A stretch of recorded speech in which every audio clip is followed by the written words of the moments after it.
விறுவிறுப்பாக நடைபெற்று வரும் ப்ரோ கபடி தொடர் இறுதி கட்டத்தை நெருங்கி இருக்கு.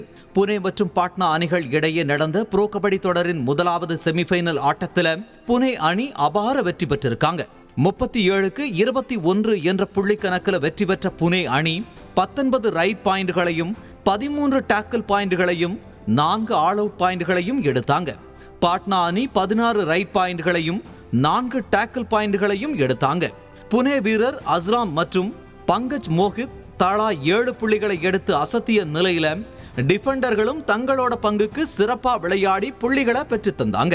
பாட்னா அணியில சச்சின், மஞ்சூத் மற்றும் சுதாகர் ஆகிய ரைடர்கள் மட்டுமே அந்த அணிக்கு கை கொடுத்த நிலையில டிஃபெண்டர்கள் எல்லோருமே மோசமான ஆட்டத்தை வெளிப்படுத்தினாங்க. இதன் காரணமா 16 புள்ளிகள் வித்தியாசத்துல புனே அணி அபார வெற்றி பெற்றது. இந்த ஆட்டத்துல புனே அணி வென்றதால ஃபைனலுக்கு தகுதி பெற்றிருக்காங்க. இரண்டாவது செமிஃபைனல்ல ஹரியானா அணி பலம் வாய்ந்த ஜெய்ப்பூர் அணியை எதிர்கொண்டாங்க.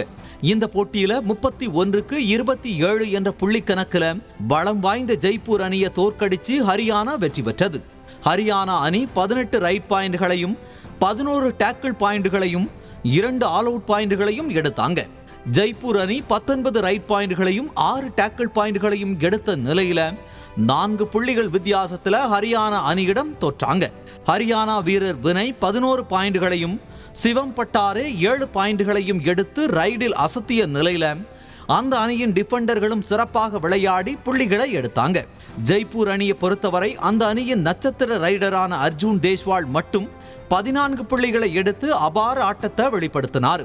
மற்ற வீரர்கள் யாருமே ஜெய்ப்பூர் அணிக்கு கை கொடுக்கல.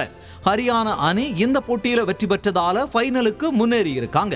மார்ச் 1ஆம் தேதி நடைபெற இருக்கும் ப்ரோ கபடி தொடரின் இறுதிப் போட்டியில் புனே அணியை எதிர்கொள்ள இருக்கு ஹரியானா அணி. செய்திகளை உடனுக்குடனும் துல்லியமாகவும் தெரிந்து கொள்ள சப்ஸ்கிரைப் பண்ணுங்க.